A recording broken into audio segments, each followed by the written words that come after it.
Hey everyone, this is Mike and today we are going to be revisiting the Bozja Southern Front, because if you watched yesterday's video, you'll know that one of the things on my checklist is getting to rank 15 inside of Bozja, just to make sure that I have everything prepared for the new piece of content that is coming out in 5.45. Of course, if you watch that video, you'll know that I think rank 10 is going to be enough, but because I want to try the 48-man Savage version of our Baldesian Arsenal 2.0, I wanted to make sure that I got to rank 15, just to make sure that I have access to all of the different lost actions, because there are a few locked behind rank 15, and if I'm not mistaken, we're also going to be getting a couple of new ones in 5.45 as well, so I wouldn't be surprised if we need rank 15 for that. So that is why the last few days I've been spending a few hours at a time inside of Bozja, doing a couple of different things, mainly leveling, but for like today and yesterday, I've also been spending some time trying to spawn the 1v1s, because 1v1s, the duels, those are some of the things that I really wanted to do, which is also my main encouragement as to why I want to spend more time inside of Bozja, because I think they're really cool. I want to get the achievements that come with it as well as the titles, because I do think that is a pretty cool piece of content. However, the way that it's structured and the way that it all works out, not a really big fan of it, but I thought I'd still make this video as kind of like an updated opinion on Bozja, because I only really did one video on the piece of content, basically like the day after it came out, where I spent a lot of time inside of Bozja, found out that Heavensward was basically the way to go when it came down to the relic itself, but I'm just gonna look at Bozja itself as a piece of content, with the rewards that are unique to Bozja, disregarding how bad it is to do the relic, compared to just farming fates, because I do know that going into Bozja is technically faster if you want to farm a lot of relics, but you do need to get into high ranks for that and specific farming parties and that kind of stuff. And at the moment, most people are not doing that anymore, because all people are inside of Bozja for at the moment is to try and get to rank 10, because there is that new piece of content coming out in a few days' time. So that is what most people are doing right now, just fate farming to get experience. So why do I think that Bozja is kind of a failed piece of content? Is because the reward structure is incredibly bad. If you're looking to just level up, get to rank 10 or get to rank 15, which is the maximum there is, you're basically going to be farming fates, the skirmishes as well as the critical engagements. Those are the only two places that you can actually get experience, or metal as it is called inside of Bozja. Outside of that, doing anything is not going to grant you metal, and metal is one of the things that you of course want to level up, because it grants you access to the different areas, gives you access to those different lost actions as well, and again, as I said, will probably be a necessity going into the next Bozja as well, because we're getting a second Bozja Southern Front in patch 5.55, I would imagine it would be.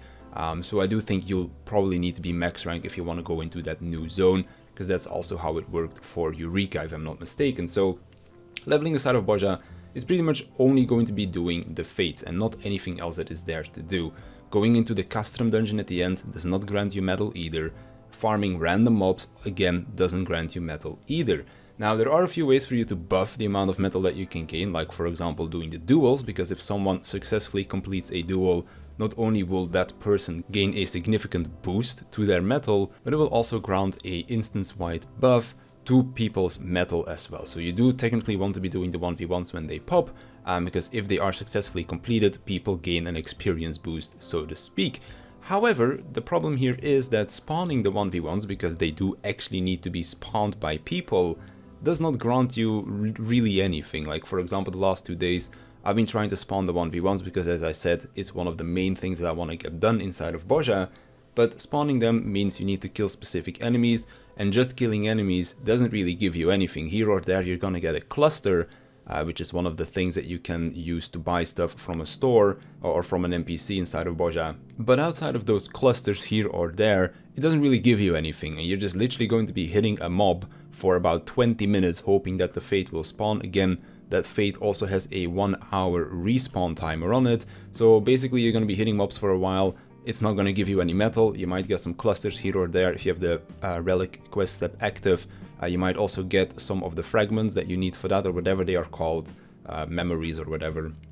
But outside of that, it doesn't really give you anything. And then the unfortunate thing about the 1v1s as well is that, okay, you just spent 20 minutes grinding mobs to spawn the fate. You've done the skirmish, you now have access to the critical engagement. You've done the critical engagement, you were playing well enough to not get hit by any of the mechanics, So now you are allowed to queue for the 1v1, and 10 other people also managed to qualify for the 1v1 and you don't get in. And now you've basically just wasted 20 minutes doing nothing because you didn't really gain anything out of it. I think the 1v1s are probably the most frustrating thing about Bozja itself, because of how there isn't really a real reward there unless you manage to get into the 1v1, and then of course you also still need to beat it, but that is another thing entirely. Just getting inside of the 1v1 is incredibly frustrating because it takes a very long time for you to spawn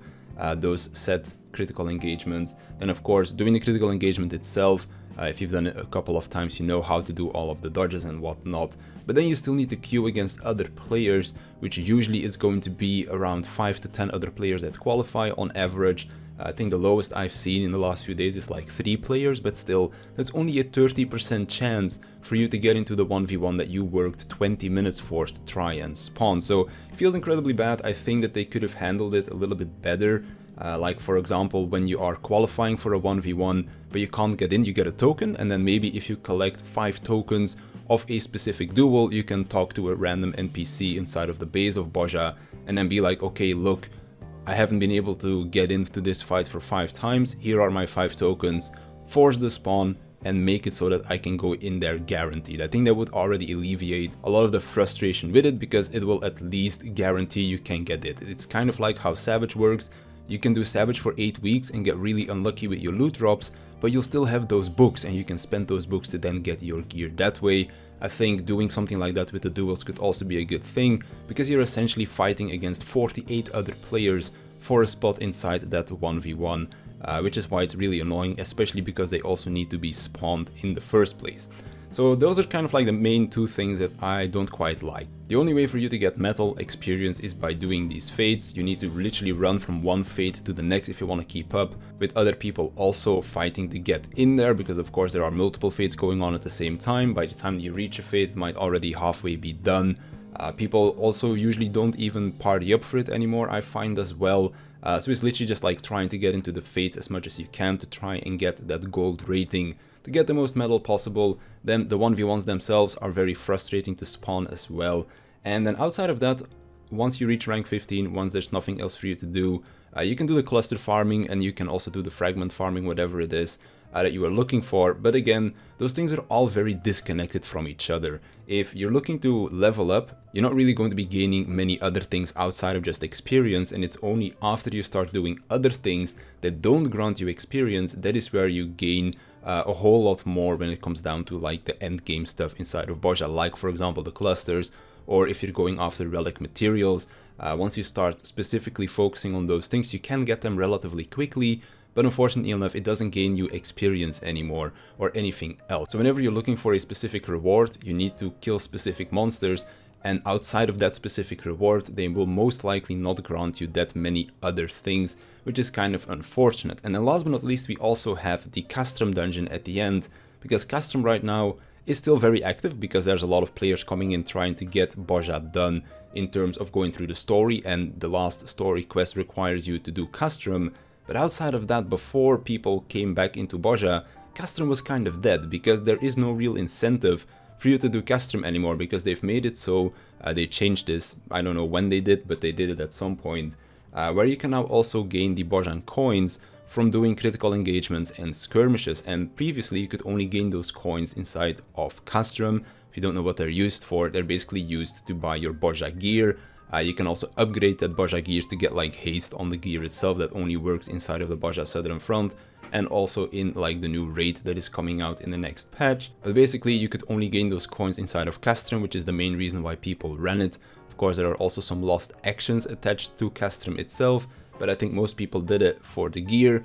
Of course you can also get the upgrade modules to upgrade that gear as well. But ever since they've made it so that the coins are now also dropping from the fates, a lot of people stopped doing Castrum, because the only real reason why you would do it is now the upgrade modules or the lost action. And for example, I only care about the glamour when it comes down to the Bozja gear, so Castrum is something that I didn't really care too much about. Might still run it here or there to get some of the lost actions, but that's pretty much it, because running Castrum again does not give you metal. Yes, you get a few lost actions here or there and you get some Bozjan coins, but that's pretty much it, because the Bozjan coins can also be gained outside of Castrum itself, which is why a lot of people were not queuing up for it anymore. Luckily enough, with a lot of new players coming into Bozja the last week or so, because of the new content that is coming out related to it, Castrum is being run a little bit more again, but previous to that, it was pretty much dead content, which is kind of unfortunate. So going forward into the next Bozja, I do hope that they look a little bit at the feedback that people have been giving, both on YouTube, the official forums, Reddit and that kind of stuff, to learn from that and hopefully improve on the experience that Bozja could be, because I do think that Bozja does have a lot of potential to be good, like for example with the 1v1s, give some coins, pay an NPC and spawn one that is personally for you so you can do your 1v1. Maybe for example give critical engagements a little bit of more of a reward, like for example if you want to get the log boxes, you need to do the 1v1s. Getting into a 1v1 is so rare, like for example I'm almost rank 15, I've been in a 1v1 exactly one time, and that was like the second day that Bozja was out, so a lot of people didn't even know how to get into the 1v1s just yet, with like dodging all of the fate specific stuff in the critical engagements. So basically give a little bit of more rewards, like for example the clusters, maybe the relic related stuff, make them drop a little bit more frequently from killing fate mobs or something like that as well. And I think that could already make the content a whole lot more enjoyable for a lot of players, because right now when you go in, the main thing that you want to do is leveling, and leveling itself outside of getting new levels doesn't really get you many other things outside now, of course also the Bozjan coins, but outside of that it doesn't really give you that much, and it makes it very demoralizing for new players to get to that max rank, which takes quite a while by the way, if you want to get all the way to 15, to then find out that they technically shouldn't have spent all their time leveling to 15, but that they should have basically been just grinding mobs in a group to get those other rewards attached to Bozja. But that's pretty much my current opinion on Bozja. I really hope that when the next Bozja Southern Front comes out, that they improve upon some of the things that they have done, some other design decisions maybe or something like that, but we'll see when that comes out. Anyways, let me know in the comments down below what do you think of Bozja. Have you been going back in lately to try and grind out the last few ranks in preparation for the new content that is coming out on Tuesday? Are you enjoying it? What are some of your frustrations with it, if you have any? I'm curious to see what you think about that as well. But on that note, I want to thank you for watching, I want to thank my Patreons for supporting me, and I'll see you in the next one.